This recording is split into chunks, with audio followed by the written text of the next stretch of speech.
everybody, welcome to Old News, the museum's monthly webcast bringing you news and discoveries from the field of paleontology. I am your host, Laura Beth Spear. I'll be keeping an eye on our chat room just to make sure that we don't miss any questions from those of you that are watching this live. Joining me today is our paleontologist, Dr. Christian Kammerer. Hey, Christian. Thank you, Laura Beth. Good to see you. So what's new? Well, what's new is more feathered dinosaurs. So, feathered dinosaurs are one of the most exciting discoveries in paleontology in the 21st century. The first ones were found in China in the late 1990s, but really starting in the 2000s, they started to find substantial numbers of these things. So is that why in Jurassic Park, which came out in like the early 90s, Yep, 93. the T-Rex did not have feathers? Because they didn't really know until the late 90s? They didn't know for sure dinosaurs had feathers. So there had been, some scientists had proposed that dinosaurs had feathers even as far back as the 1970s, but there wasn't definitive evidence until these fossils in China were found. And now we have literally thousands of fossils of both dinosaurs and birds, avian dinosaurs, showing that they had feathers, and a wide diversity of species as well. So if we cut to these like little toys that I have here, you can see there's a wide range of feather types in them. So like, for example, this one here is a big therizinosaur called Bipyaosaurus, which had very simple sort of fuzzy, what we call dino fuzz or proto-feather filaments on them. And then some of them, like this Caudipteryx here, had proper wings and long feathers on the tail. And then some of them, like this Microraptor here, which is a relative of things like Velociraptor or Deinonychus, had the possibility that they actually could be flying. So you have proper wings. And this actually animal may have been a four-winged glider because it also has these long feathers on the legs. And this animal is exciting also because it's a very small dinosaur. So this animal was only around the size of a crow. A crow? Yeah. So just a little critter. So this one was called the Microraptor. Microraptor, right? yeah. Microraptor. And that's a size scale that isn't usually recorded in the fossil record. So usually big things preferentially preserve. If you are very small and have very delicate bones, it's hard to get into the fossil record. But at this place in northeastern China, it's what's called the Yehol biota. It's very fine volcanic sediments that preserve basically the entire ecosystem there, so including some very small dinosaurs. That's so cool. And it shows like ecologies previously unknown in dinosaurs. So Microraptor is small and probably a glider and was probably living up in trees. And basically life in trees, arboreal animals, was previously unknown as sort of a dinosaurian behavior. And as these Chinese fossils started to be discovered, more and more sort of like weird tree-dwelling forms were found. And so there's one that I remember in particular. So there was rumors going around early in the 2000s that there was an eye-like dinosaur that had been found among these Chinese fossils. An eye. Yeah, so for those of you who might not know, I'll cut to a picture here. The eye is a nocturnal primate. It's a lemur that lives in Madagascar. This is one in this picture here named Agatha at the Duke Lemur Center. I can't decide if it's really cute or really creepy. I think they're really cute, but maybe also a little bit spooky. Yeah. But eyes have this hyper-elongated, very narrow third finger. It looks almost like it's skeletal, that they use to winkle grubs out of bark. So they chew into the bark and they listen for when grubs are in there, and they use this almost as like a little fish hook to get the grub out of there and then eat it. And it's called winkling? Or Yeah, winkle? winkling. That's what that's called. That. Okay. But that's cool. but supposedly there was a dinosaur found in China that had the same morphology. And it was eventually described. So here's a picture of it here. This animal, Scansoriopteryx. And this is a very small dinosaur. So you can see that scale bar under it. That's 1 centimeter. So Down in the bottom right? Yeah. So this is an animal only around the size of like a cardinal or a mockingbird or something like that. But this is still a dinosaur. It is. It's not a bird. It's a non-avian dinosaur. And it does have this very long third finger. and that initially led some rather outlandish reconstructions to show it as having just like crazy eye fingers. That is almost certainly not correct. The fingers were probably held much more tightly together, almost like a bird's wing, which is important. So this animal, Scansoriopteryx, the first Scansoriopterygid to be found, it does have these elongate fingers, but they don't quite look like those of an eye. For a while, this was the only one of its kind known, but a few years later, they found another one out of China in slightly different deposits, this animal, Epidexipteryx. Also, you can see on the right there, the black sort of darkening around the skeleton. That's the fuzz, that's the feathers. So that's like an imprint of the feathers. Yes. So they have feather imprints, sometimes even the gut contents, and skin and scale impressions as well. Cool. So it really is exceptional preservation. Yeah. So in that picture, it kind of looked like the fuzz. It kind of reminds me of down feathers, like from birds today. So is that what those feathers were like? It would have been similar in this animal. So you do, in these feathered dinosaurs, you do see proper broad veined feathers, like the wing feathers of modern birds, but you also see a variety of downy feathers, which are very filamentous, as well as the simple proto-feather, which is just basically a tube.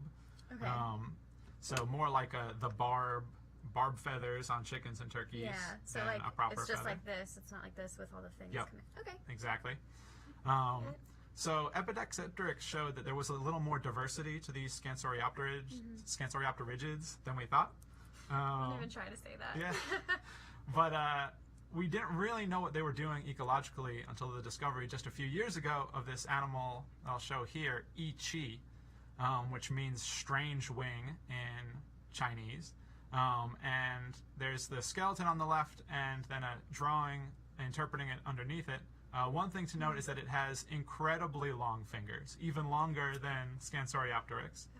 So the one third finger there is twice as long as any of the other fingers and maybe 4 times as long as the hand. So it has these very long fingers. It also has this weird bone, so highlighted there, called the styloform element. This is not known in other dinosaurs, but similar things are known in flying squirrels. That there is a robust element that in flying squirrels supports a patagium, a gliding membrane. And so the conclusion with Yi was that in fact this is a flying but bat-winged dinosaur. This is not like Microraptor or Archaeopteryx, which have wings with feathers homologous, so the same as those of birds. This is a different way of flying.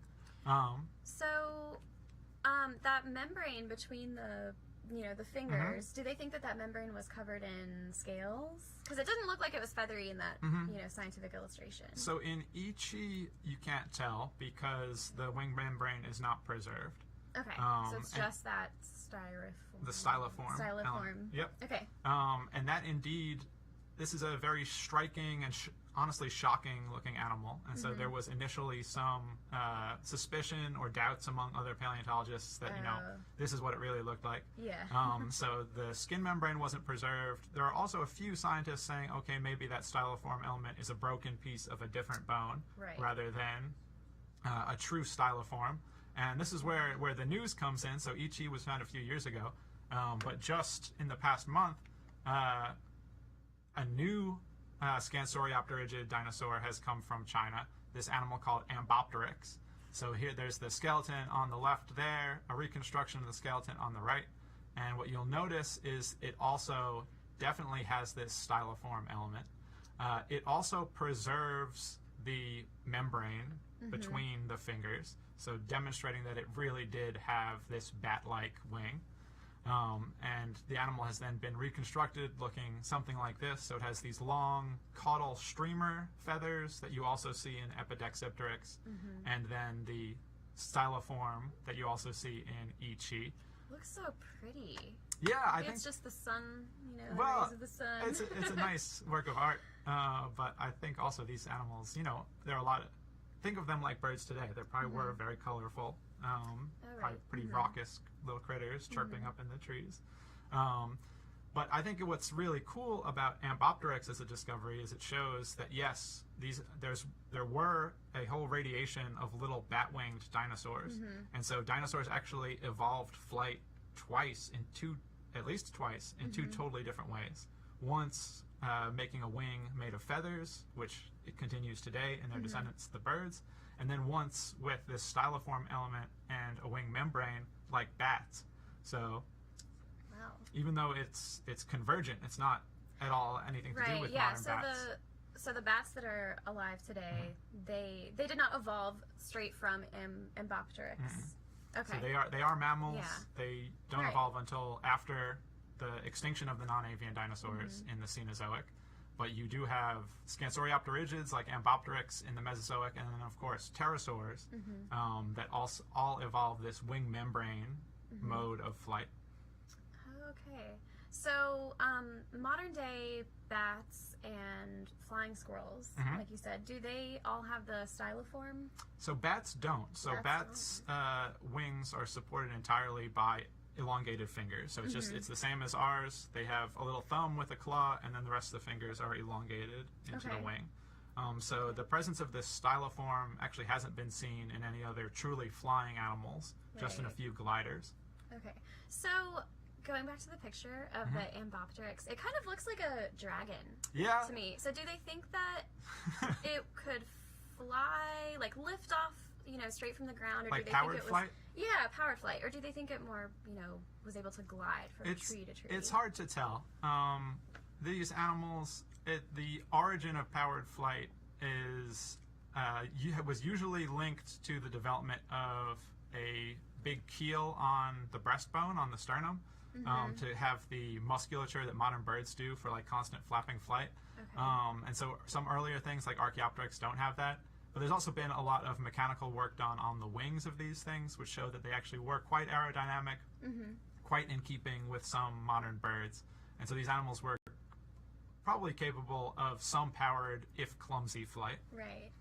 So was that animal alive in you said the early Cretaceous? Yes. Okay. So these Scansoriopterygids, they're known only from northeast China, but in beds ranging from the late Jurassic through the early Cretaceous. So it's kind of hard to know, like what the ecosystem was like. I mean, I kind of imagine that all the trees were massive. And so if the trees were massive, then that Ambopteryx could be also massive. Like, how big? Do we know how big it was? Yes, it's very small. Oh, it's really small. It is. All these Scansoriopterygids are tiny little animals. Okay. They are, So compared to the Microraptor. Microraptor, is a crow-sized animal. Some of these Scansoriopterygids are like sparrow too, cardinal size, which is still bigger than our actual model, Scansoriopteryx itself was probably pretty close to this big. That's crazy. But that specimen may also be a juvenile. So like Epidexipteryx and Ichi are a little bit bigger. But these are, regardless, these are tiny dinosaurs. Even the adults would have been, so much smaller than anything we think of, like a Brachiosaurus or a Triceratops as like dinosaurs. Well, do you think that it would have been eaten by things like the T-Rex? So there are tyrannosaurs that live in this biota. There's an animal called Eutyrannus, which is very large, like a 30-foot long animal. There are also smaller tyrannosaurs called Dilong and Guanlong from these habitats. But all of those are like kind of too big to care.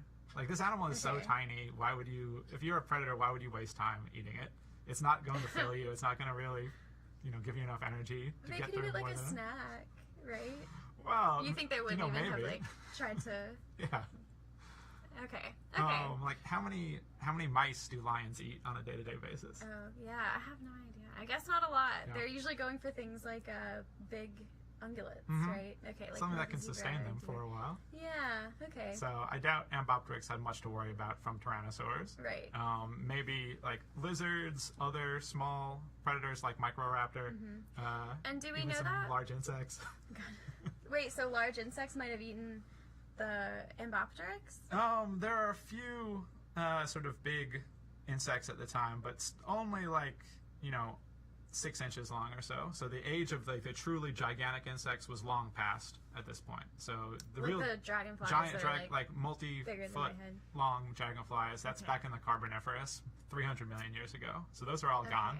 Okay, that's like really. But really there old. is, from these beds, there's a very big spider known, an orb weaver spider that has a leg span of only around like this big. So, Only. well, I mean, compared to the Carboniferous things, that's tiny. Yeah, But, yeah. you know, by modern standards and by Mesozoic Sure. standards, that's very big. So you can imagine Ambopteryx, like, getting stuck in a spider's web and eaten by something Yeah. like that. Oh. Poor Ambopteryx. The circle of life right there. Right. Well, okay, so you said that that this fossil area in China is really cool because we basically preserved a whole ecosystem. Mhm. So within an ecosystem, we can build food webs and food chains. Yeah. So if we were going to build the food chain for, not for Microraptor, Mhm. but for Ambopteryx, what would that look like, do you think? Well, we don't have gut contents preserved for Ambopteryx that show very clearly what it was eating. There are, in a lot of these Chinese fossils, the gut contents are fossilized. So we know, for example, some of these, like the raptor-type dinosaurs, dromaeosaurs, were eating fish. There's a very common fish called Lycoptera in the area that they ate. Some of the birds in the area, like there's this bird called Sapiornis that has its guts filled with seeds.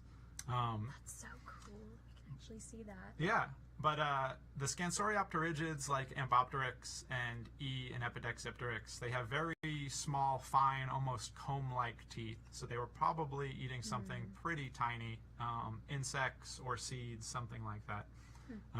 We don't know for sure.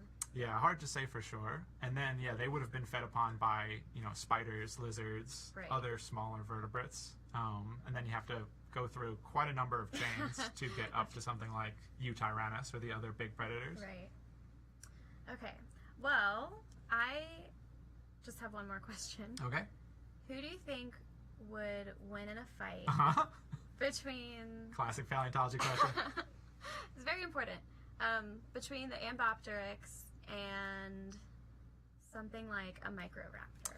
Because I know the Microraptor's bigger, Yeah. but maybe the Ambopteryx has, you know, other things going for it. I think Microraptor, if they had to fight each other, definitely would be winning. I mean, it's a larger animal. It's more clearly adapted towards preying on other vertebrates. So it has, you know, that big, here, if you look at the toy again here, Ever so of important Microraptor. model.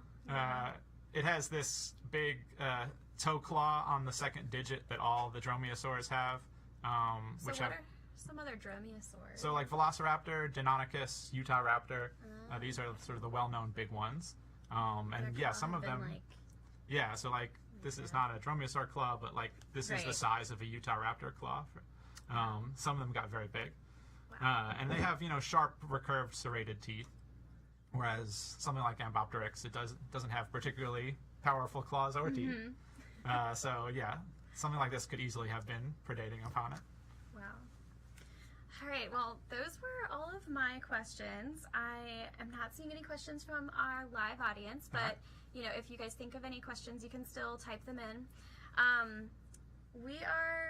We're gonna head out, and this is our last program of the spring season. So, Christian, thank you so much for joining us. Thank you for having me. Every month this spring, almost every month. Mhm. We don't have a schedule for the fall season, so we're going to take a summer break because all of our paleontologists are going to go out and do some field work. Yeah, I've got to go out into the field, dig up Yeah. some new fossils. Are you excited? I'm very excited. Where are you going? So I'll be doing some field work right here in North Carolina. Okay, cool. And then I will also be in South Africa in July and August. That's exciting. Looking at. Also sounds very hot. Well, it's their winter. It's their winter. So it'll right? actually be very cold. Very cold? Or just kind of cold? I mean, there's been snow on the ground when I've worked there before in July, so Wow. could be pretty cold. They don't really have, insulation is an issue, so yeah, it's gonna be Yeah, cold. yeah. Okay, so mostly North Carolina and South Africa Yep. field work. We do have another question. All right. So, Drops of Love has asked, if a Microraptor fought a Velociraptor, who would win? And I'm also interested in this because in Jurassic Park, they make the Velociraptors look like they're really big and just really good at fighting. So. But I've heard that Yeah. that's not a very good representation. Yes. So first, Velociraptor was only about as big as a turkey or so. It's not as big as in the movie. So in the movie, they're based more on Deinonychus, which is a larger dromaeosaur that lived somewhat earlier. But it still had the It had the toe claw, that second digit killing claw. Microraptor and Velociraptor didn't live at the same time or in the same place, so they could never have actually met. But if they did, good to know. Velociraptor, even though only turkey-sized, is still much larger, more massive than Microraptor. I think it would have been able to dispatch it with little effort. Actually, an interesting thing, even Deinonychus isn't as big as the raptors in Jurassic Park. And they wanted to make them slightly larger than human size in the movie to make them seem like a real threat. And then coincidentally, as the movie was being produced, this animal, Utahraptor, was discovered in Utah, which is an animal that is a dromaeosaur the size and bigger maybe of the raptors in the movie. So it was a case of sort of fanciful artistic license being somewhat validated by actual scientific discoveries. But it was kind of a coincidence. Yeah. As is, Ambopteryx and and things like that. Like, they look a lot like some of the bad, restorations of dinosaurs or pterodactyls from 100 years ago. And yet we found one that sort of looks like a weird dino dragon. So you never know what's going to come out of the ground. Well, what makes it different than the pterosaur? Like, what makes the Ambopteryx different from the other flying reptiles? So in pterosaurs, things like Pteranodon and Pterodactylus, the whole wing is supported just by the pinky finger. So they have the patagium, the wing membrane, attaches to the tip of the pinky, and then the rest of the hand are just like little fingers coming off of the top of the wing. Okay. Whereas Ambopteryx, like bats, has fingers incorporated into the wing membrane, and then it has this styloform element that the pterosaurs don't have. Okay. The proportions of them are also very different. So pterosaurs have enormous heads relative to their bodies, especially the later ones. Some of the latest Cretaceous pterosaurs, the head is as long as basically the rest of the body combined. Whereas Ambopteryx has a smaller head. I feel like their head would just... Well, some of them were likely gliding over the ocean, like albatrosses, for long periods of time.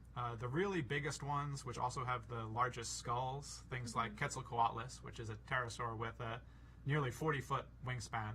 Like the largest flying animals and a half school buses to ever live. Yeah, the size of like some planes that we can fly around in.